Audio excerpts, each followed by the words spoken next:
Hello everyone. Welcome back to another episode of my channel, The Square Cut. Today we are going deep under the tactical hood of Portugal's 2026 FIFA World Cup campaign.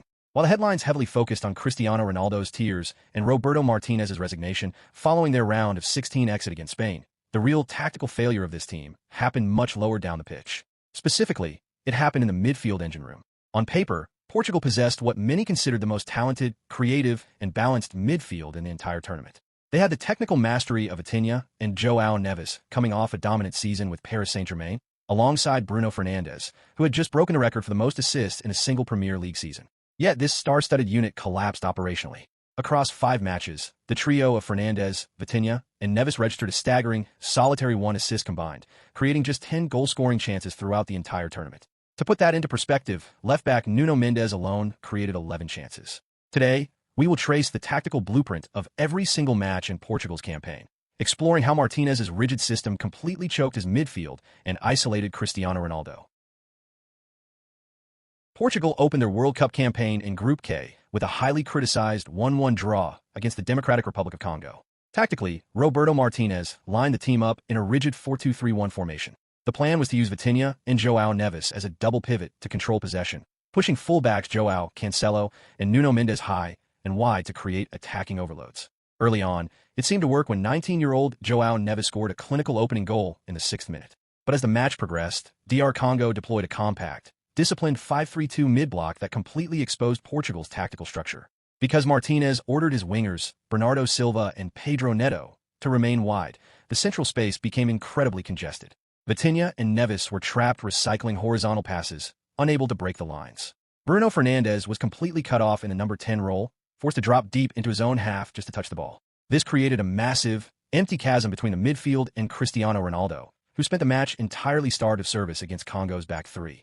The predictability of Portugal's passing allowed DR Congo to stay organized, eventually scoring a historic equalizer in stoppage time through João Wissa. The tactical blueprint for stopping Portugal had been revealed. Sit deep, clog the center, and watch their midfield pass sideways. The second group match saw Portugal secure a thumping 5-0 win over Uzbekistan. On the surface, it looked like Martinez had solved the puzzle, especially with Ronaldo scoring twice to surpass Eusebio's World Cup goal-scoring record. But a deeper tactical look shows this match was a complete anomaly.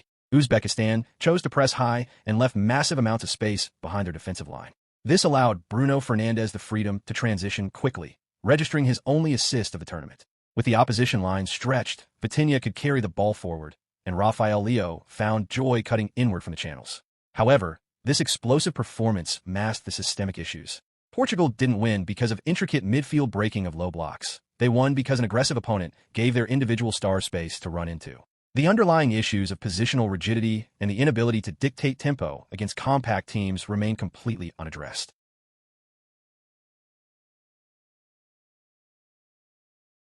The final group stage match against Colombia was a masterclass in tactical paralysis. Colombia lined up in an aggressive 4-1-2-3, using a high-intensity, physical pressing trigger to disrupt Portugal's build-up play. Martinez once again started the double pivot of Vitinha and Ruben Neves, with Bruno Fernandes ahead of them. Colombia's midfield industry completely overwhelmed them. Whenever Vitinha received the ball from Ruben Dias, he was immediately swarmed, preventing him from turning and driving forward. Because Cristiano Ronaldo does not possess the physical profile to press or drop deep and hold up the ball against physical center-backs, Portugal had no outlet. Passing networks showed a staggering lack of verticality.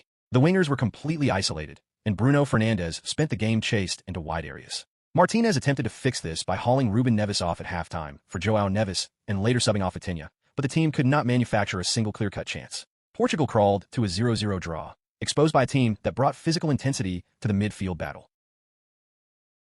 In a round of 32, Portugal faced Croatia in an exhausting battle in Toronto. This match provided the ultimate proof of Portugal's tactical friction. Croatia's legendary midfield, led by Luka Modric and Mateo Kovacic, completely dominated possession in the first half, pinning Portugal back and taking the lead through Ivan Perisic. Portugal's midfield could not handle the rotational movement of Croatia. Fernandes was anonymous, and the double pivot was constantly caught out of position.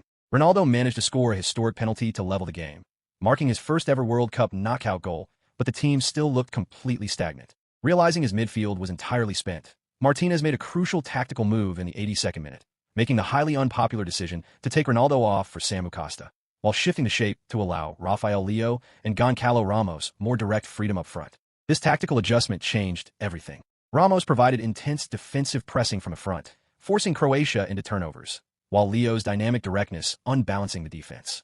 In extra time, Leao whipped in a brilliant cross for Goncalo Ramos to glance home the winning goal. It proved that when Portugal played with dynamic, pressing forwards, their attack instantly became dangerous. This brings us back to the fateful round of 16 clash against Spain. Despite seeing how effective Ramos and a dynamic front line were against Croatia, Martinez reverted right back to his rigid formula. He demanded his midfield play a slow, low-risk possession game against a Spanish side featuring the world's best pressing metrics. With Ronaldo back in the starting 11 and playing the full 90 minutes, the midfield was once again caught in a tactical trap. Wayne Rooney and Ricardo Quaresma later heavily criticized the performance on the BBC, pointing out that the midfield actively ignored Ronaldo's strengths. When Ronaldo made darting runs into the penalty box, Vitinha and Bruno Fernandes refused to play early vertical balls or crosses, fearing a turnover. Instead, they took extra touches, playing backwards and sideways. Don't play Ronaldo 30 yards from a goal. That is no longer his game. By refusing to play direct, early balls into the box, the midfield rendered Ronaldo completely useless, culminating in his frustrating record of 17 shots without creating a single chance. The tragic irony of Portugal's campaign is that they possess the most creative individuals in Europe, but Martinez's system forced them into a possession-based straitjacket. Ultimately, Portugal's 2026 World Cup exit was not just an individual failure. It was a total tactical breakdown. Roberto Martinez built a system that prioritized control over creation, turning a golden midfield generation into a stagnant, predictable passing carousel. As Portuguese football moves into a brand new era, the next manager faces a clear task: unleash the creative freedom of the midfield and build a modern, dynamic system that no longer relies on a single iconic figure. What are your thoughts on Portugal's tactical setup? Did Martinez completely waste the talent of Fernandes and Vitinha?